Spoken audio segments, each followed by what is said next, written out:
Hello friends. आज जो हम लोग टॉपिक डिस्कस करने जा रहे हैं वह है रिकॉन्स्टिट्यूशन ऑफ पार्टनरशिप फर्म में एडमिशन में treatment of EPF employ provident fund, contingency reserve, workman compensation reserve, investment fluctuation fund या इन्वेस्टमेंट फ्लक्चुएशन रिजर्व के बारे में। जितने भी प्रोविजन किए जाते हैं वो हमें पता होना चाहिए कि जो फर्म जो है प्रॉफिट अर्न करता है उसी से ये सारे प्रोविजन क्रिएट किए जाते हैं। इनमें से कुछ प्रोविजंस ऐसे होते हैं जो कि किसी एक्ट के थ्रू रेगुलेट होते हैं, जैसे कि एम्प्लॉय प्रोविडेंट फंड, ये प्रोविडेंट फंड के थ्रू रेगुलेट होता है। वर्कमैन कंपेंसेशन, ये वर्कमैन कंपेंसेशन फैक्ट्री एक्ट के थ्रू रेगुलेट होता है।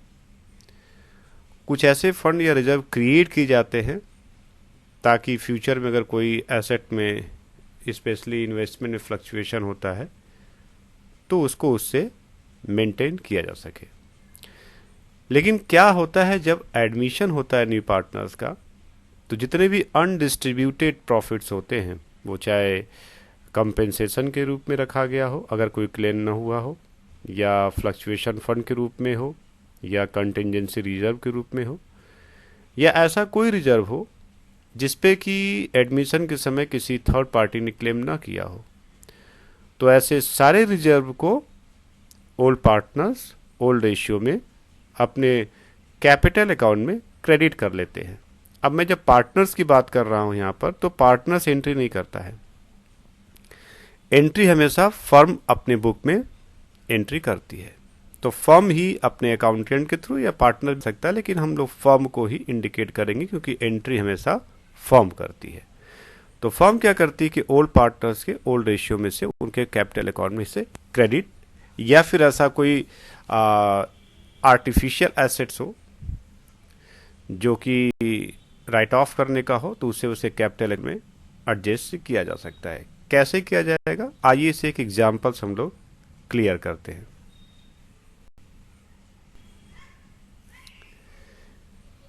एक एग्जाम्पल है फ्रेंड्स जिसमें ए और बी पार्टनर्स हैं, उनका प्रॉफिट एंड लॉस रेशियो जो है वो 3:2 का है। बैलेंस शीट गिवन है जो अभी बीता फाइनेंशियल ईयर है 22-23, 31 मार्च 2023 का ये बैलेंस शीट गिवन है। मैंने लायबिलिटीज और एसेट्स में कुछ आइटम्स को रेड इंक में अंडरलाइन किया है, हाईलाइट किया है, क्योंकि उसी के रिगार्ड में हम लोगों को अब डिस्कशन करना है। सबसे पहले लायबिलिटीज को टच करते हैं जो आपके लेफ्ट हैंड साइड में गिवन है। Employees provident fund. Employees provident fund क्या होता है? ये जो एम्प्लॉयज वर्क करते हैं फर्म या कंपनी में, उनके फ्यूचर में कुछ फंडिंग करने के लिए कंपनियां कुछ उन्हें एक लमसम अमाउंट या फर्म लमसम अमाउंट प्रोवाइड करती हैं ताकि उन्हें रिटायरमेंट में उनको बेनिफिट मिले, क्योंकि रिटायरमेंट के बाद उनके पास अर्निंग का सोर्स नहीं होता है, यह माना जाता है। तो ये प्रोविडेंट फंड एक्ट के थ्रू रेगुलेट होता है, तो इस अमाउंट पे पार्टनर्स का राइट नहीं होता है, क्योंकि ये टोटली एम्प्लॉयज के लिए ही बनाया जाता है। तो एम्प्लॉयज प्रोविडेंट फंड जो कि एम्प्लॉय के लिए ही होता है और ये एक्ट के थ्रू रेगुलेट होता है, इसलिए इस अमाउंट पर यानी इस अमाउंट को पार्टनर्स अपने कैपिटल अकाउंट में नहीं ले सकते हैं, इसलिए इसको हमें देखना नहीं है। अब बात आती है कंटिजेंसी रिजर्व के बारे में। हमें पता है फ्रेंड कि कंटिजेंसी का मतलब होता है कि फ्यूचर में कोई ऐसा इवेंट हो जाए जिसकी पॉसिबिलिटी पास्ट में रही हो, जिसकी वजह से उन फर्म को कुछ पेमेंट थर्ड पार्टी को करना हो, इसके लिए कंटिजेंसी रिजर्व क्रिएट किया जाता है।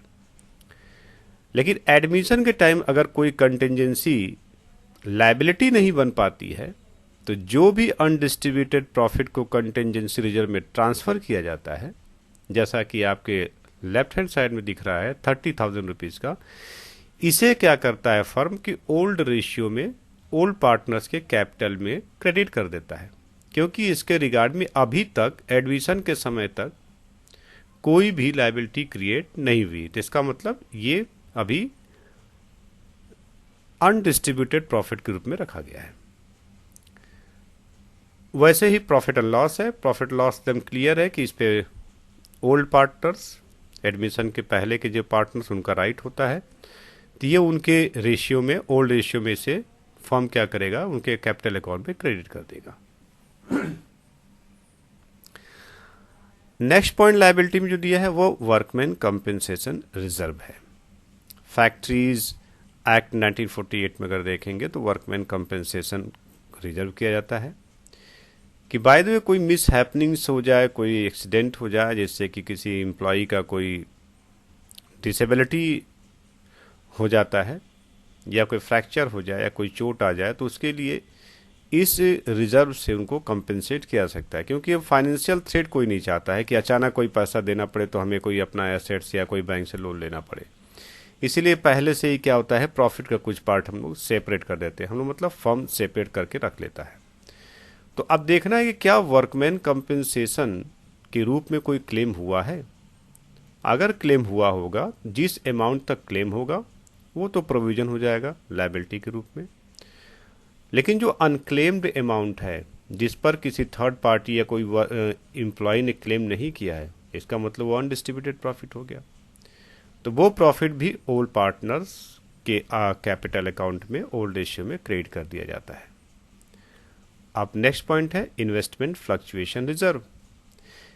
इन्वेस्टमेंट फ्लक्चुएशन रिजर्व क्या होता है, जैसे कि जब कोई कंपनी या कोई फर्म या कोई व्यक्ति इन्वेस्टमेंट करता है तो मार्केट वैल्यू में गिराव या उतार चढ़ाव होता रहता है, उसकी वैल्यू फ्लक्चुएट होती रहती है।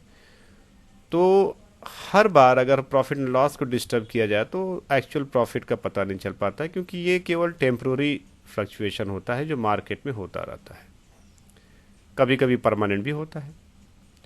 तो उसके लिए क्या होता है कि फर्म जो है प्रॉफिट में से कुछ प्रपोर्शन जो है इन्वेस्टमेंट फ्लक्चुएशन रिजर्व ग्रुप में क्रिएट कर लेती है। ये एक्सपर्ट के एडवाइस पे होता है या उनका पास्ट एक्सपीरियंस जैसा भी होता है वो क्रिएट करती है। अब हमें ये देखना है कि एडमिशन के समय में क्या इन्वेस्टमेंट की वैल्यू में कोई फ्लक्चुएशन हुआ है। अगर हुआ है तो जो फ्लक्चुएट किया अमाउंट होगा, जैसे अगर हम देखें तो आपके राइट हैंड साइड में इन्वेस्टमेंट है 50,000, अगर 50 की वैल्यू अगर 40 हो जाए तो 10,000 से वैल्यू क्या हुई हमारी इन्वेस्टमेंट की गिर गई। तो हम प्रॉफिट एंड लॉस में चार्ज नहीं करेंगे। क्यों नहीं करेंगे? क्योंकि हमने पहले से ही लायबिलिटीज साइड में इन्वेस्टमेंट फ्लक्चुएशन रिजर्व क्रिएट कर लिया है, तो हम इसी से इसको एडजस्ट कर लेंगे। तो अगर सपोज करिए कि 10,000 में हुआ तो अभी 25,000 फ्लक्चुएशन रिजर्व हमने क्रिएट किया, तो इसका मतलब 15,000 अभी इसमें बैलेंस है। तो ये भी तो अनडिस्ट्रीब्यूटेड प्रॉफिट हुआ, इसको कौन ले जाएगा? ऑब्वियस सी बात है कि ये ओल्ड पार्टनर्स के प्रॉफिट का ही पार्ट होता है, इसलिए ओल्ड पार्टनर से अपने ओल्ड रेशियो में अपने कैपिटल अकाउंट में क्रेडिट कर देते हैं। पार्टनर मतलब फर्म क्रेडिट कर देता है। तो ये लायबिलिटी और एसेट्स का डिस्क्रिप्शन है। एक और आइटम छूट गया एसेट्स में, मैंने उसको भी इसको हाईलाइट किया है रेड कलर में।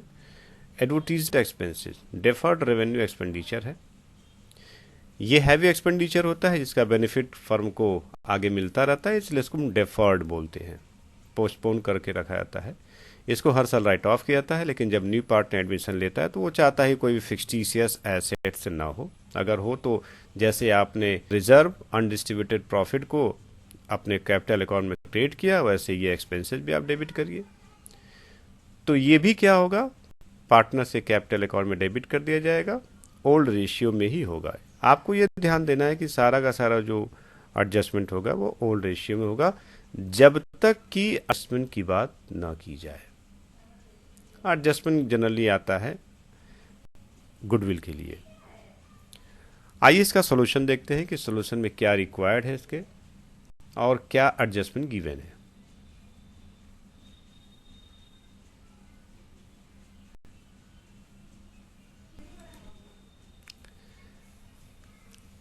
यह एडजस्टमेंट दिया है कि they admit C into partnership on 1 April 2023 and the new profit sharing ratio is agreed 2:1:1। यहाँ पे new profit share ratio given है। एडिशनल इन्फॉर्मेशन दिया है 2 पॉइंट पे केवल कि claim on account of workman compensation is estimated to ₹10,000। जो भी कंपनसेशन रिजर्व आपने किया है पहले से ही, वो जो कंपनसेशन रिजर्व है वो है आपका 18,000, उसमें से आपका 10,000 जो है वर्कमैन ने, जो एम्प्लॉई हैं जो काम कर रहे हैं, उन्होंने क्लेम कर दिया है। इसका मतलब ये लायबिलिटी आपको देनी पड़ेगी, अभी न दे बाद में, लेकिन देनी पड़ेगी। इसका मतलब कि अभी भी फ्रेश आपके पास 8,000 का बैलेंस अनडिस्ट्रीब्यूटेड प्रॉफिट ग्रुप में पड़ा है, जो कि ओल्ड पार्टनर ओल्ड रेशियो में ले लेंगे। पॉइंट नंबर 2 है market value of investment is ₹46,000। Actual investment था 50,000 का, जिसमें से अब ये हो गया 46,000 का। तो कोई समस्या तो है नहीं, क्योंकि ऑलरेडी हम लोगों ने इन्वेस्टमेंट फ्लक्चुएशन फंड या रिजर्व क्रिएट करके रखा हुआ है, वहीं से इसको कंपेंसेट करेंगे। बाकी जो लायबिलिटी में जो फ्लक्चुएशन फंड रिजर्व है इन्वेस्टमेंट का, उसको हम लोग ओल्ड पार्टनर्स ओल्ड रेशियो में डिस्ट्रीब्यूट कर लेंगे। क्या हमसे पूछा है? Necessary journal entries to adjust accumulated profits and losses. हमें नेसेसरी जर्नल एंट्री पास करनी है। कैसे पास करनी है, आइए हम लोग चेक करते हैं। पहला है वर्कमैन कंपेंसेशन रिजर्व के बारे में, जो कि लायबिलिटीज में गिवन है। 18,000 टोटल वैल्यू है, जिसमें से कि एम्प्लॉय ने क्लेम कर दिया 10,000 से। तो अगर एम्प्लॉय ने क्लेम किया तो वो लायबिलिटी तो स्टिल अभी लायबिलिटी है, उसे आज सूनर लेटर से पे करना ही पड़ेगा आपको। तो बाकी जो बैलेंस 8,000 है वो पार्टनर्स कैपिटल अकाउंट में क्रेडिट कर दिया जाएगा। जैसे एंट्री क्या होगी, वर्कमैन कंपेंसेशन रिजर्व, जो कि लायबिलिटीज में गिवन 18,000 से डेबिट करेंगे, क्योंकि उसका बैलेंस हमेशा क्रेडिट होता है लायबिलिटी का, तो उसे हम लोग रिवर्स डेबिट कर देंगे। अब एक नया प्रोविजन क्रिएट करना है लायबिलिटी साइड के लिए, तो 2 provision for workman compensation claim हो जाएगा बाई ₹10,000 से। अब चूंकि 18,000 का रिजर्व था, 10,000 का क्लेम हो ही गया है, जो कि आपको सूनर लेटर पे करना ही पड़ेगा, आज करे अगले साल करे। तो अब जो 8,000 है वो अनडिस्ट्रीब्यूटेड प्रॉफिट के रूप में हम ओल्ड पार्टनर्स के कैपिटल में क्रेडिट करेंगे ओल्ड रेशियो में। तो 2A's कैपिटल और 2B's कैपिटल अकाउंट। कैपिटल यहाँ पे स्किप हो गया है, उसे आप लोग इग्नोर करिएगा, आप लोग मेंशन कर लीजिएगा B's capital account. Old ratio इसका 3:2 है। तो अगर 8,000 को डिस्ट्रीब्यूट करें हम लोग, 8,000 को डिस्ट्रीब्यूट करेंगे तो हमको लगता है कि अमाउंट गलत होगा। यहाँ पे जो होगा एस कैपिटल में 4,800 होगा, और बीस कैपिटल में इसका अमाउंट हो जाएगा 8,000 डिवाइडेड बाई 5 इंटू 2 करेंगे हम लोग।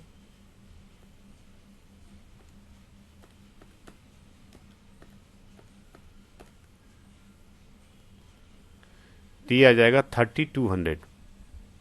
ये करेक्शन कर लीजिएगा, एस कैपिटल में 4,800 हो जाएगा और बीस कैपिटल अकाउंट में हो जाएगा 3,200 हो जाएगा। तो ये हो जाएगा टोटल 18,000 क्रेडिट का सम हो जाएगा और 18,000 डेबिट का सम हो जाएगा। इसको करेक्शन जरूर कर लीजिएगा, ये टैपिंग मिस्टेक हो गया है। जहाँ 1,200 है वहाँ पे 3,200। आपको अगर क्लैरिफिकेशन चाहिए इसमें तो देखिए 18,000 workman compensation reserve total right side में गिवन है और 10,000 का क्लेम हो गया, तो डिफरेंस आएगा 8,000। 8,000 को आप, जो इनका ओल्ड रेशियो है वो है 3:2 मीन्स 3/5 और 2/5 में डिस्ट्रीब्यूट करेंगे जब 8,000 को, तो एक का आएगा 4,800, दूसरे का 3,200 आएगा। ठीक है फ्रेंड, होप सो ये क्लियर हो गया होगा आपको। तो जो एडजस्टमेंट दिया है उसको चेक करते हैं।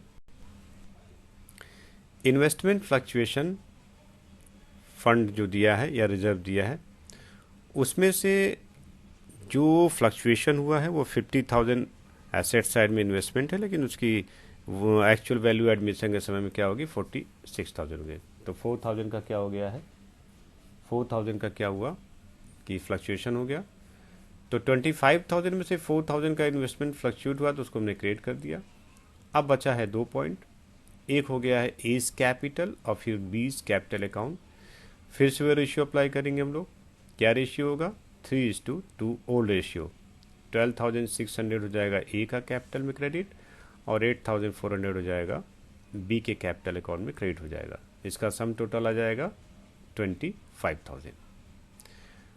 थर्ड पॉइंट कंटिजेंसी रिजर्व है और प्रॉफिट एंड लॉस, क्योंकि कंटिजेंसी रिजर्व के अगेंस्ट में कोई लायबिलिटी क्लेम नहीं हुआ है, इसलिए टोटल अनडिस्ट्रीब्यूटेड प्रॉफिट है।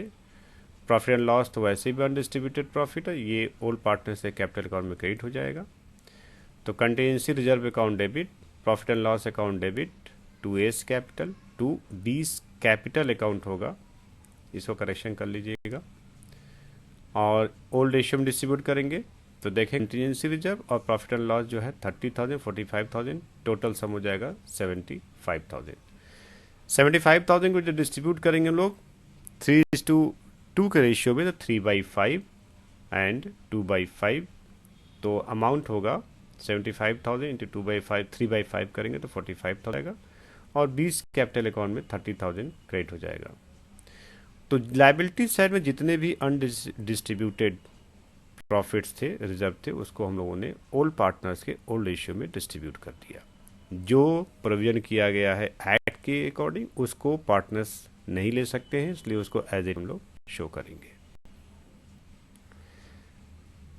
एसेट साइड में जो आपका डेफर्ड रेवेन्यू एक्सपेंडिचर था एडवर्टीजमेंट एक्सपेंडिचर के रूप में, उसको भी पार्टनर्स कैपिटल अकाउंट से एडजस्ट किया जाएगा, क्योंकि ये क्या होता है, फिक्टिशियस एसेट्स होता है जिसकी वैल्यू नील होती है, वो केवल हम लोग अकाउंटिंग के पॉइंट ऑफ व्यू से शो करते हैं। तो A's capital account debit, B's capital account debit to advertisement expenditure account, ये रेशियो वही होगा, ओल्ड रेशियो होगा 3:2। अगर आप डिस्ट्रीब्यूट करेंगे तो पहले का आएगा 12,000, दूसरे का आएगा 8,000, total sum of the total इसका हो जाएगा 20,000। फ्रेंड्स, जो भी एडजस्टमेंट गिवन था एम्प्लॉय प्रोविडेंट फंड को छोड़कर, क्योंकि वो एक्ट के थ्रू रेगुलेट होता है, इसलिए उसको पार्टनर्स के राइट नहीं होता है डिस्ट्रीब्यूट करने का।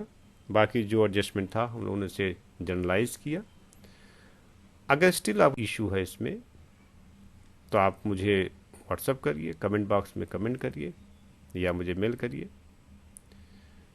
आपको क्या फोकस करना फ्रेंड, आपको आइटम्स की लायबिलिटीज का ऐसा अनडिस्ट्रीब्यूटेड आइटम है जिसपे सिर्फ पार्टनर का राइट है, उसको ओल्ड रेशियो में ओल्ड पार्टनर में डिस्ट्रीब्यूट करेंगे, क्योंकि आइटम्स कुछ भी आ सकता है। मेजर पॉइंट हम लोग डिस्कस कर ही चुके हैं, लेकिन सपोज करिए कोई और आइटम आता है जिस पे आपको लगता है कि इस पे पार्टनर्स का राइट है, तो उसको भी आप ऐसे ही डिस्ट्रीब्यूट करेगा जैसा कि यहाँ पे हम लोग डिस्ट्रीब्यूट किए हैं।